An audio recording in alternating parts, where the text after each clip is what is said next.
Than jumping to conclusions when it comes to possible abuse of power, on our panel this morning, actor Paul Sorvino, the co-owner of Janssen Beckett Cosmeceuticals. Oh, thank you so much. The makers of Alpha Derma. Skin Botox alternative takes away your wrinkles. And U.S. Senate candidate Jay Townsend in New York, and criminal defense attorney Tamara Holder. Good morning to all three of you. Thank you. All right, so when the president said that you would go out for ice cream and possibly be harassed, was that a fair assessment, Paul, of what's going to happen in Arizona? No, because it has always been a judgment call for a policeman to judge whether a person's behavior is suspicious. If the law is what I've heard that it's supposed to be, that is, you must be engaged in some sort of questionable or suspicious activity before a policeman can stop you, which is what the law is generally in this country, then what's the problem? If they say, you know, 3 6'3" Italian Americans have been robbing 7-Elevens in Bensonhurst. Well, if I go to Bensonhurst, I'm going to take my ID with me.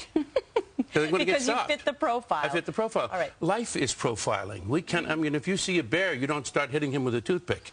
You know. Tamara, isn't this really about not trying to offend the Hispanic community? At least how politicians are reacting to this. Because let's face it, the Hispanic community is growing in the United States of America, and they're a huge voting bloc. Well, this is a way of racial profiling. Whatever you want to say, this is a way of finding any Mexican and determining whether or not they are here illegally.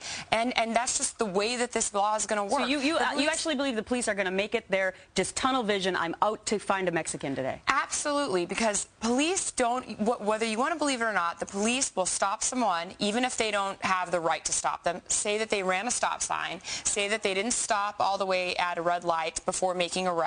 Stop them just to find out whether or not they have an ID. And then they're going to find out that they're illegal, and then they'll go back and say, oh, well, actually, we made the stop, you know, with reasonable, articulable suspicion. Jay, do you believe any of that? I think look at the larger point. You have a state that has done, in essence, a primal scream. And whether you like the law or you don't like the law, you look at the larger picture.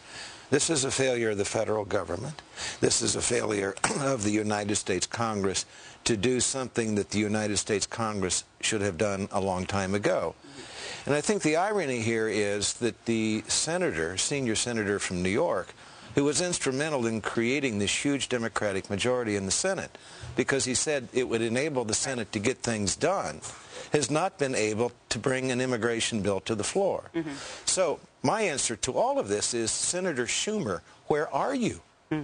Well, we will continue to debate with our panel right now, and we're going to talk about the economy and whether or not what the president said about making too much money is something this panel agrees with or disagrees with. Let's also talk about this when we return. Oh, that's it. That's what we're going to talk about when we come back. When is enough money enough? Success that's fairly earned. This week